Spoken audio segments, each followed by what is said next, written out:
Hi, welcome to another session of Wing Chun Kun. With the pandemic, staying at home, I figure I'll just do more videos. Some people mentioned, can you do some lessons or whatever? So I'm gonna start with Sil Lim Tao. Okay, it's the first form of Wing Chun, and it is the most simplest form. However, all our techniques comes out of Sil Lim Tao.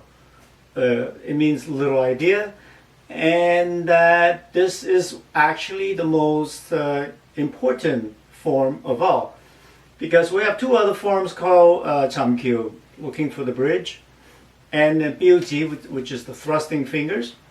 And that those form comes out of Sil Lim Tao.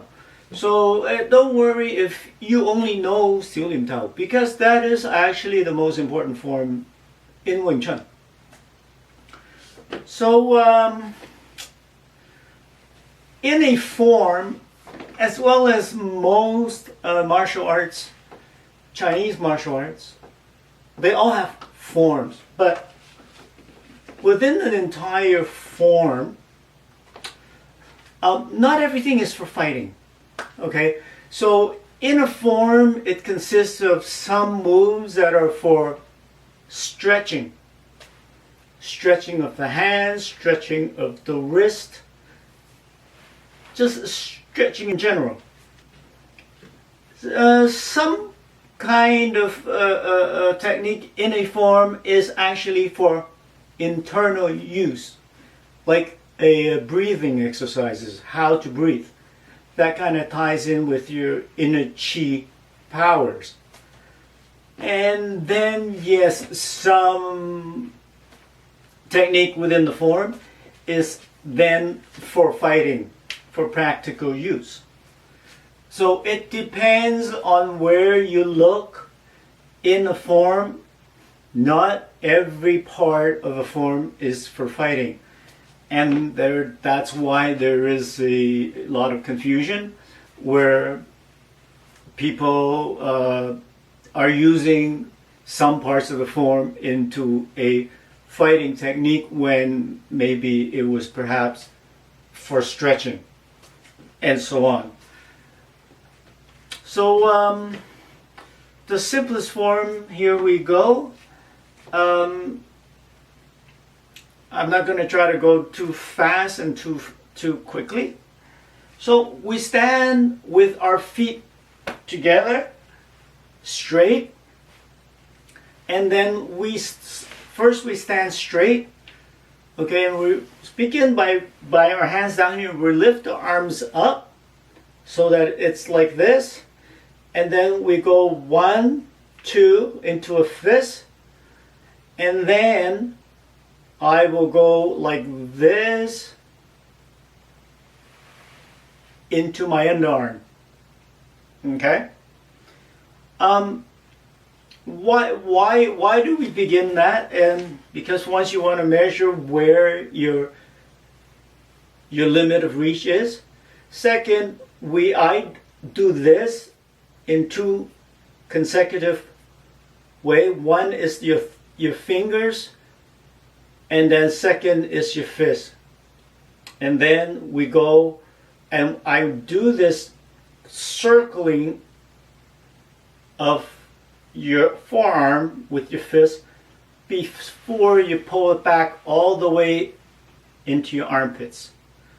So this needs to be pulled back all the way as high as you can, and the fist needs to be as close to your armpits as possible.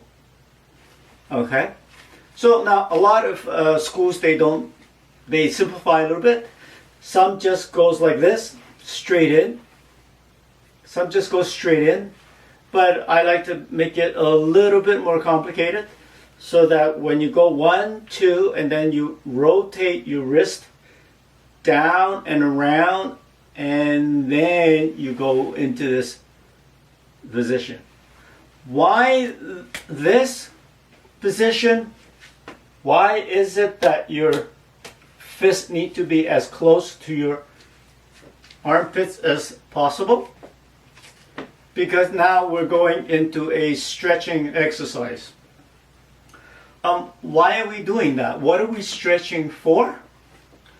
This is in case somebody comes from behind you and tries to grab you. So when somebody comes from behind you and tries to grab you, the first thing you want to do is let him eat your elbow. So a lot of people, especially men, become more stiffer as they get older, and having more muscle and bulk area will not be able to extend their elbow back as much as they can to be able to reach the person from behind grabbing you. Okay, so that is why this move has to be like this, where your fist is as up high as possible and as close to your armpit, flat against your chest as much as possible. So this here is a stretching exercise, getting yourself ready so that if somebody comes behind you, you can easily elbow them in the chest. So there is a reason for every single technique in a form. It's just that I don't want people to get confused and use them incorrectly. Now, in a lot of other Chinese martial arts, it is true that some of the form over the years has also become a little bit more flowery, a little bit more for show. Wing Chun is not that. Wing Chun is actually one of the more practical techniques in terms of the Chinese Kung Fu. A reason for that is we don't do any performance traditionally in our Wing Chun Kung Fu. Whereas in China, a lot of traditional Kung Fu, you're talking about, Hong Guard, Tai Chi, or Choi Lei Fat. A lot of these Kung Fu, these Kung Fu Gun, these clubs, had a lot of trouble through the years surviving,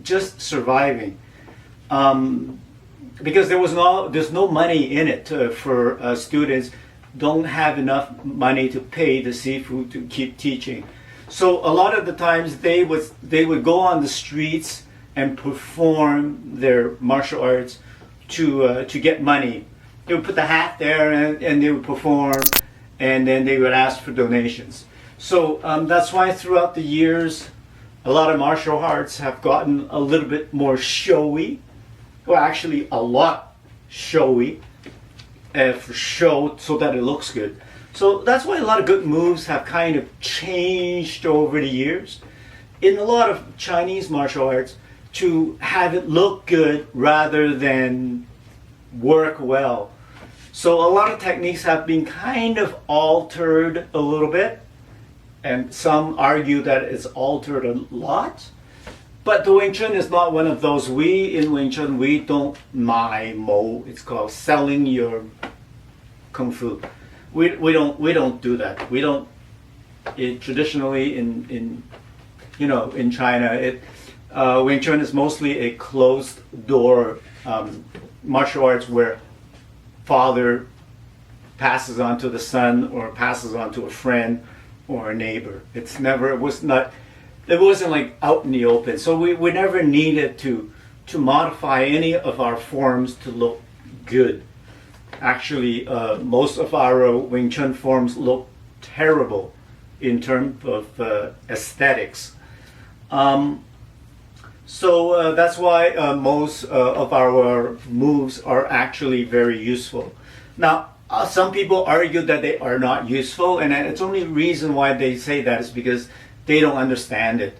And a lot of people who think that it's not useful and they take in Wing Chun, it's because they're using it in the wrong distance and then we're using the wrong application in a scenario that didn't need that application.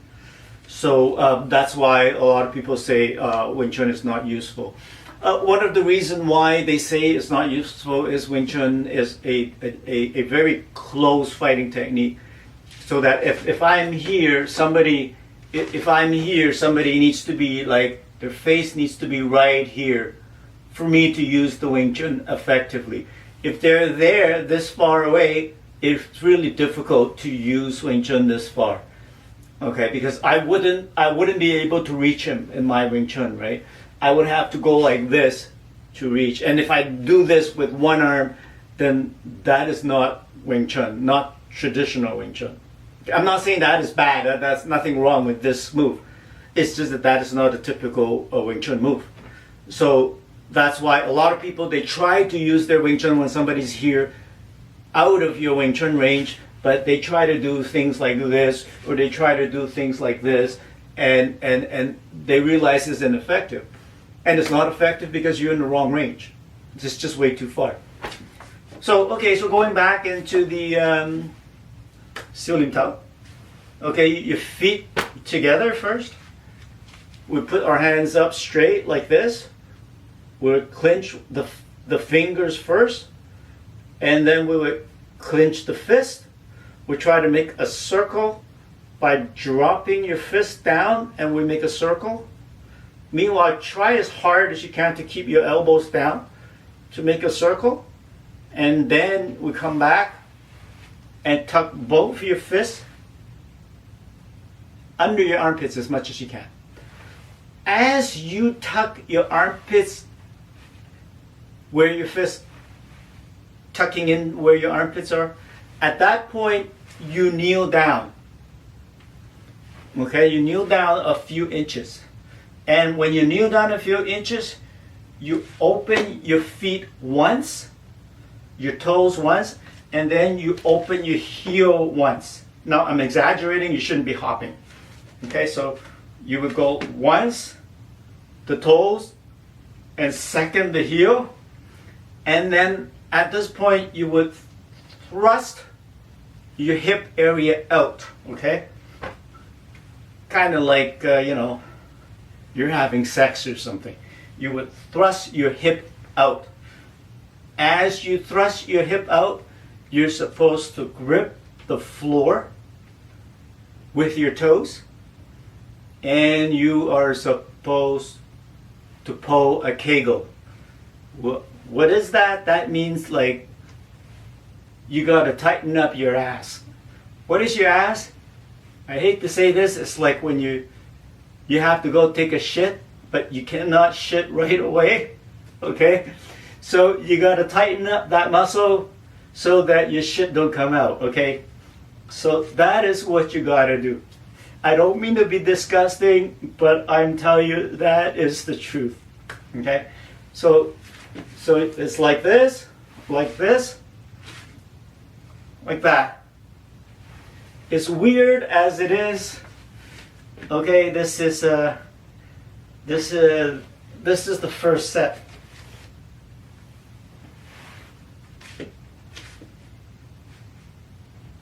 This is really, really weird. It's an extremely uncomfortable and weird kind of way to contort your body, to stand in this way. And I don't know if anybody feels like they could fight with this. But once again, this stance is not exactly you do it this way when you fight. This is a stance so that you can concentrate your power outwards when you have this hip pushing forward into your thighs, where your thighs now are activated, okay? And your knees are pointed in just a little bit, and your thighs are activated. The muscles on your thighs now is very strong, and you cannot be completely straight. You have to lean back slightly when you thrust your hip forward. Now, there's certain schools will lean back a lot, certain schools would stay straight. There are some controversies with that. The point is that when you lean back a little bit, you're pushing the stance and your power forward. Because if you stand up completely straight and you do this, you cannot push the power forward and into your stance. So when you're standing straight, you can't do that. But when you're standing straight, you could maneuver. So both is not wrong, both is correct. It's how you know when to use which one. So when we're learning in the Sil Lim Tao form, we lean back a little bit to put your power and strength and stance so that your stance would be solid. Of course, when you want to move, when you actually want to move, you do have to lean back a little bit straight so that you can turn, you can easily turn, punch, and pivot at any time you need to. So that's why when we do our stance, in the beginning, you need to lean back just a little bit so that this part of your hip is thrust forward.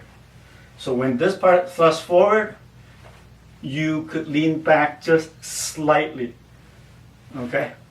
So why did I go like this and ask you guys to make it so complicated and do this kind of twist the fist downward with the wrist and doing this first, where most schools just goes like this? Well, this is a more explanatory, more detailed version of that. And when they do just this, it actually is this. And I'm explaining it in more detail. And why is that? That is also a stretching exercises. So to skip ahead, this is actually, you know, a hand that can do this. Okay, so this is a hand that can do that, and this is a hand that can do this. And what are all these things here? That is a stretching exercise just so you can do the Chun in the future.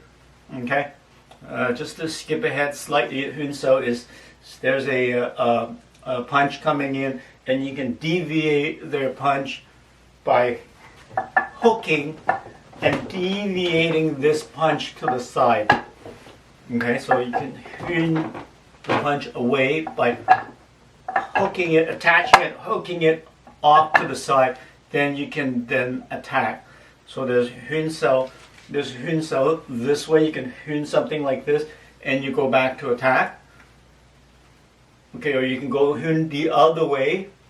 So you can Chun the other way and then come back with attack. So if there's a punch coming here, so there's a punch coming here like this, you can Chun the other way. So you go from here, you Chun the other way, and then you come back here to attack. So you can Chun both ways. So that is why it is good to start off doing this kind of stretching exercises. So this is as far as I'll go for now. I think I've taken enough time with the attention span of YouTube. And that's Sil Lim Tao.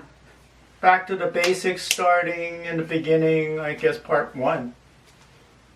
Okay, stay home. If you got to go out, wear a mask and stay safe. Don't get sick. Take a lot of vitamin D. Have a good day, and thanks for watching. Bye.